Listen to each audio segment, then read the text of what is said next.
Hello, I'm James Curtis with a special Mom's edition of the Michael Jackson trial. From the mothers of several accusers to the mother of Michael Jackson's own children, moms have provided some of the most dramatic and contradictory testimony thus far. Tonight, we'll revisit exactly what they said and why the mothers of Neverland may indeed determine whether or not Michael Jackson goes to prison. Joy Robson, now a choreographer, staged dance moves for NSYNC and Britney Spears. His mother scored one for the defense when she took the stand to explain exactly why she entrusted the King of Pop to share a bed with her young son. Here's what she told the jurors according to the courtroom transcripts. Ever see anything inappropriate happen at Neverland? Never. Okay. When's the last time you spoke to Michael Jackson? 2 weeks ago, we visited his children at Neverland. Okay. And do you consider yourselves friends of the family of Mr. Jackson? We consider us very good friends, if not family. Okay. Did Mr. Jackson ever use the word family to describe you and your children? Yes. Okay. Did you ever have any problem with that? Never. Ever seen Mr. Jackson hug your children? Mr. Jackson hugs everyone.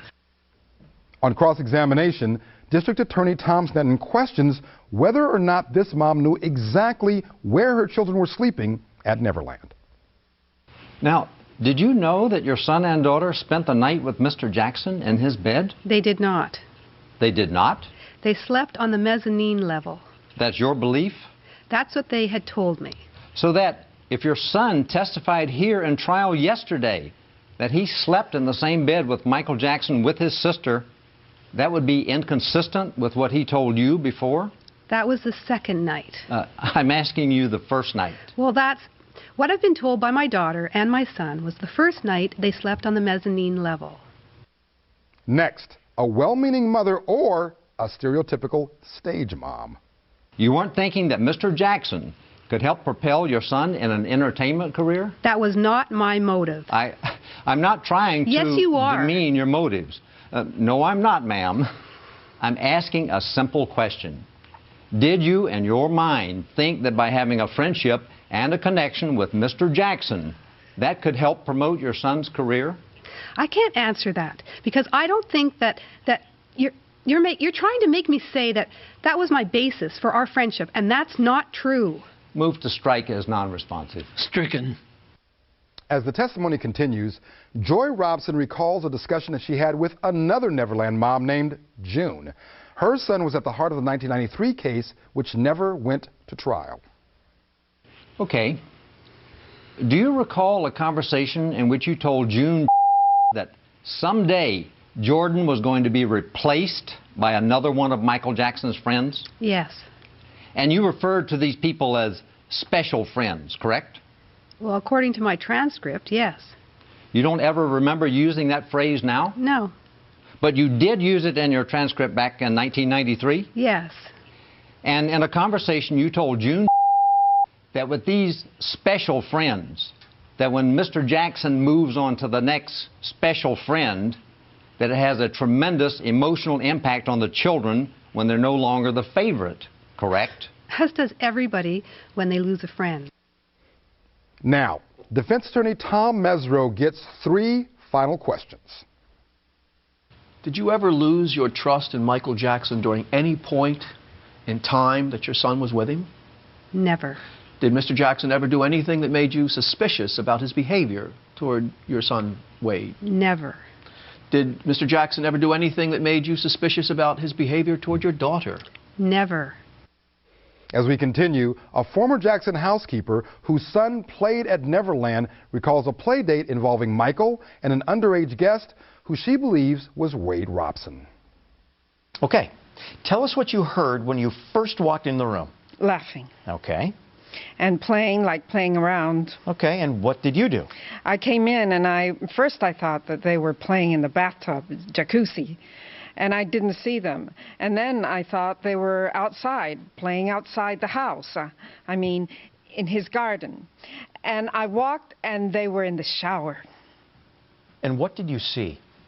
And I hear this playing around. That's where he was taking a shower, I guess. Okay. With little Wade. What did you see? Tell me what you saw. What I saw, I just saw some clothes on the floor. You saw clothes on the floor in the bathroom or in the bedroom? No, in the shower. By the shower. By the shower. What clothing did you see on the floor? Underwear. Underwear? Did you see more than one figure? Yeah. All right. Did you recognize either of the figures that you saw? Mr. Jackson. All right. And the little kid. Was one figure larger than the other? Yeah. Was the second figure the size of Wade Robson? Yeah. Yes. What did you do at that point? That he was going to get mad or... Objection, non-responsive. Sustained. Move to strike. What did you do at the time that you saw Mr. Jackson and Wade Robson in the shower? What did you do then? I was going to talk to them, but then I thought, no, I better not, so I just went back. Moving on, it gets more personal when the former housekeeper sees her own son sitting with the King of Pop. Just tell us what you saw with Jason. Well, he was sitting on his lap. Okay. And what concerned you? And I walked in, and he was sitting on his lap, and Mr. Jackson was just reclining to the back. Reclining? Reclining to the back. Okay. And having my son in his lap. And where was Jason positioned on his lap? His legs. Okay. And what did you do? I just told my son to get out. And he was. I remember he say, no, I'm fine. Objection, non-responsive. Move to strike. You told your son to get out? Just a moment. Stricken. You told your son to get out? Yeah. Did he do so? No. What did you do then? I think I pushed him, and, he was some kind of reading a book or coloring, and Mr. Jackson say, I want him to read, or I'm reading a story, something like that. Did you take your son off of his lap? Yeah. Yes. As defense attorney Tom Mesro takes over, he tries to get the former maid to come clean about the shower scene. And you think you saw Mr. Jackson in a shower with Mr. Robson one time, yes. right? But you said the shower was fogged up and you couldn't really see, right? I saw the figure. You saw the figure and you heard a lot of laughing, right? Yeah. And you thought they were playing, right? Yes. In your deposition, you said under oath you couldn't tell whether they were touching each other or not, right? Yeah. And in the deposition, you said under oath that all you could see was a shadow, right? Yeah. Was that the truth? A shadow, an image, yeah. That's all you could see? Yeah. In the shower, correct? I hear two voices. You heard giggling and laughing, right? Yeah. And all you could see was a shadow through the glass? The glass, yes. And that's because the glass was fogged up, right? Yeah. Okay. You only saw one person in the shower, right? I saw him in the shower and the little kid. But in your deposition, you said you could only see one person, but you heard giggling, right? Yeah, but I hear two people. You heard two people. You could only see one through the glass, right? Mostly, yeah, mostly. When we return, we've heard the current accuser's mom called a victim, a grifter, and even Janet from another planet. You be the judge. And is it Jackson ex-wife number 2 to the rescue? Stay with us.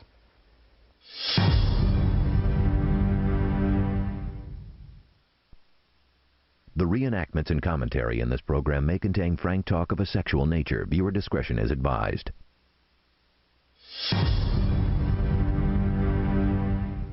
Welcome back. Next, the mother of Michael Jackson's 1993 accuser describes a tearful plea from the King of Pop. Here's how she responded to questions from District Attorney Tom Sneddon, according to the courtroom transcripts. Now, at that point in time, did Mr. Jackson tell you why he was upset or crying? Yes. All right, tell the jury what he said. He said, "You don't trust me? We're a family. Why are you doing this? Why are you not allowing Jordy to be with me?" And I said, "He is with you." He said, "But my bedroom, why not in my bedroom? We fall asleep, the kids have fun, boys..." Objection, non-responsive, narrative. Narrative, sustained. All right. Tell us what Mr. Jackson said, that he wanted your son to sleep with him in his bed, what you said to Mr. Jackson. What I said to Michael was, this is not anything that I want. This is not right. Jordy should be able to do what he wants to do. He should be able to fall asleep where he wants to fall asleep. Is this you talking or Mr. Jackson speaking? I was saying this, and Michael was trembling and saying, "We're family. Jordy is having fun. Why can't he sleep in my bed? There's nothing wrong. There's nothing going on. Don't you trust me?" To quote from another mom, Debbie Rowe, who we'll hear from in just a minute, was there any quid pro quo about the sleeping arrangements in Sin City? Did you at some point in time relent and allow your son to sleep with Michael Jackson in his bedroom? Yes, I did. And was it after that discussion on that night? Yes. Is that the first occasion? Correct. When you were in Las Vegas, do you remember how many nights in Las Vegas that your son Jordan slept with the defendant Michael Jackson in Michael Jackson's room? I would say 2 occasions. Now, at some point in time after you had agreed to let your son Jordan sleep with Mr. Jackson, were you the recipient of a gift from Mr. Jackson? Yes, I was. Would you describe that to the jury? It was a gold bracelet, and it was given to me by Michael. And you say a gold bracelet. Had you seen that gold bracelet in a shop of some kind before? I had seen it before, yes. And the brand name of that bracelet? Cartier. Was it expensive to your knowledge? Oh, yes, it was. When was it you received this gift in relationship to having agreed to allow your son to sleep in bed with Mr. Jackson?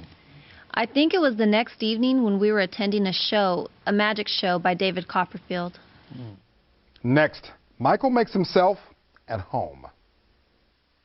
And during this time, did Mr. Jackson ever spend the night at your residence? Yes, he did. And do you recall on how many occasions Mr. Jackson spent the night at your residence? I would say more than 30 times. And were some of those occasions on consecutive days or nights? Yes. And how long consecutively do you think that that occurred? Oh, it could be a week or 2 at a time. Where did Mr. Jackson stay in the house? In Jordan's bedroom. Did you notice any change in your son, Yes. Jordan? Yes. What was the nature of that change? Well, he started dressing like Michael. He started acting withdrawn, sort of smart-alecky, not as sweet as he normally was, and withdrawn. He just didn't want to be with us, Lily and I. Had you always been close prior to that? Extremely close. Now, when Jordy's mom finally tried to reclaim her son, had she lost him forever? Well, what did Mr. Jackson say about the situation? Why can't we be a family? Why are you objecting to Jordy staying with me? Why can't we be a family? Why don't you trust me? He was upset that I wanted my son back, that I didn't like the situation. It was getting out of hand. Now, you've told the ladies and gentlemen of the jury that Mr. Jackson had given you a bracelet at one point in time and that you had gone shopping with Mr. Jackson on his credit card in Monte Carlo. Were there any other occasions when Mr. Jackson gave you gifts? Yes. What else did he give you? He also gave me jewelry. And how old is Jordy now? He's 25 years old. Can I ask you when you last spoke to him? 11 years ago. Now, defense attorney Tom Mesro wonders what came first, a trip to the cops or a trip to the lawyer. And you contacted Department of Children's Services after first talking to a lawyer, true? Not correct. In fact, you personally never called the police department ever about anything involving Mr. Jackson, true? True. When did you first hire Gloria Allred? After we spoke to the district attorney. When did you first hire Larry Feldman? After the police were notified, Department of Children's Services and Lauren Weiss, the district attorney. Your strategy was to negotiate a settlement before ever contacting law enforcement, true? No strategy, sorry. And one of the levers you were trying to hang over Mr. Jackson was bad publicity if he didn't pay, right? Incorrect. Moving on. Now we hear from Janet, the mother of the current accuser, Gavin. Janet claims she saw a hair-raising scene involving her son on a flight back to California from Miami, Florida. Now, at some time while you were on that plane, did you see an event that caused you concern? Yes. What did you see? Okay. Please don't judge me. If you could, just answer the question. Tell us what it was that you saw. Please don't judge me. At that time, I hadn't slept for so long. And when everybody had fallen asleep, and it was hours into the flight, I hadn't gotten up. And I figured this was my chance to look and see what was going on back there. So I got up And that's when I saw Michael licking Gavin's head. I thought it was me. I thought I was seeing things. I thought it was me. When we got off the airplane, I asked my son, I asked him, "Are you okay?" And he said, "I'm okay." And that was it. Now, Assistant District Attorney Ron Zonin questions the accuser's mother about that rebuttal video. Now, was it from the heart or was it totally scripted? And if it was scripted, who were the authors? Here's what she said according to the courtroom transcripts. Let's start with Frank. Tell us what exactly it was that Frank wanted you to say in this video. What I got in trouble for, or what I actually ended up saying? No. Tell us in advance of doing this video. What was it that Frank wanted you to say on this video? That he's a wonderful father. Did he use the word father? Yes. Basically, in summary, that he's a wonderful father. Now, in regard to his own children or in regards to your children? To my children. Did you feel that that statement was accurate? I was confused. I was confused and I was sad at that moment. What was your confusion? Well, because as things evolved, I ended up finding out who were the bad guys. Let's go back. These are things that Vinny specifically told you? Yes. Let's start with the first one. What did he say about references to God? Okay. I was supposed to say that Michael healed Gavin. And did you not say that?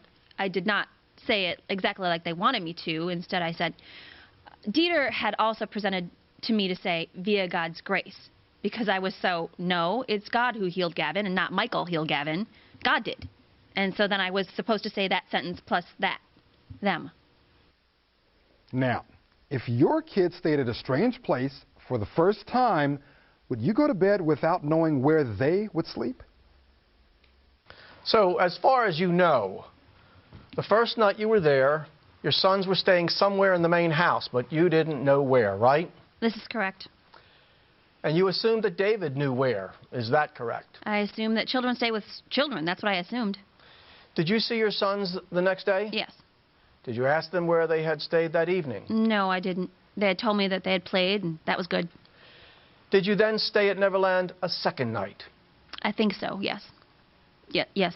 And was it your belief that your sons stayed in the main house that night? Yes, I did. Did you see them the next morning? Yes. Did you ask them where they had spent the evening? No, I didn't. Now I know a lot of things. Now I know. Objection. Non-responsive. Sustained. When we return, last but far from least, the mother of Michael Jackson's children gets her day in court. A shining witness for the defense or a principal player for the prosecution. Stay with us.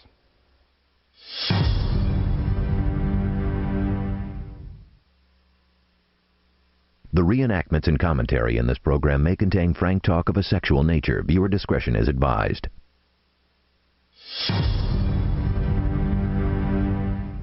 Welcome back. The next mom we're going to hear from probably has the most to gain and to lose when it comes to the King of Pop. Under questioning by Assistant District Attorney Ron Zonin, former Mrs. Jackson #2, Debbie Rowe, explains why she gave the King of Pop sole custody of their 2 children. Here's what the jurors heard according to the courtroom transcripts. At some point in time, did you voluntarily agree to give up parental rights as to those 2 children? Yes. And when was that? Can you tell us? I believe 2001. And why did you do that? The visitations were not comfortable. We were hooked up at a hotel.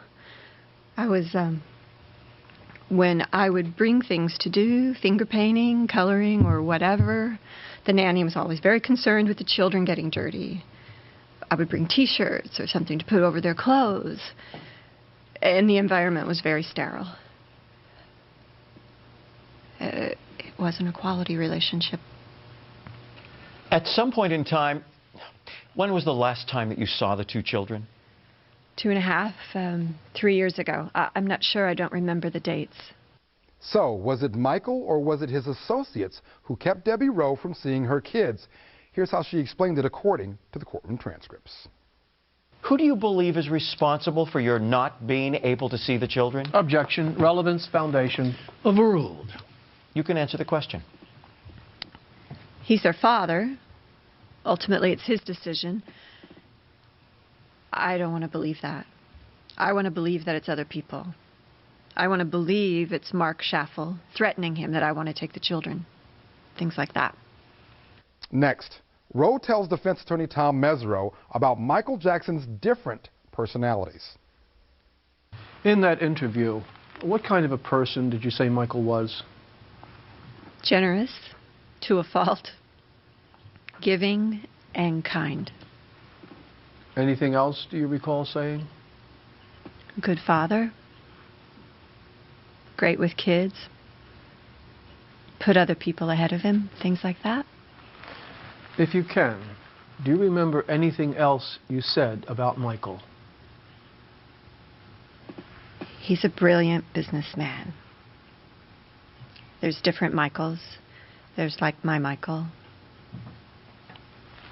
Do you want some water?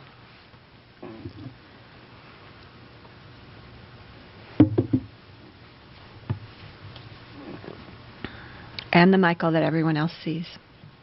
And that would be the public Michael. Yes. That would be Michael the entertainer, right? Michael the entertainer, yeah. Which moms do you believe? Ultimately, it's of course up to this jury to decide as the case continues to unfold. Can the accuser's mom, Janet, be believed? Did Debbie Rowe ambush the prosecution just to get more visitation with her kids? And remember, Home Alone star Macaulay Culkin? He's expected on the witness stand this week. Be sure to join me and our panel of legal experts tomorrow, 7:30 p.m. for E's exclusive and unique coverage of the Michael Jackson trial only on E!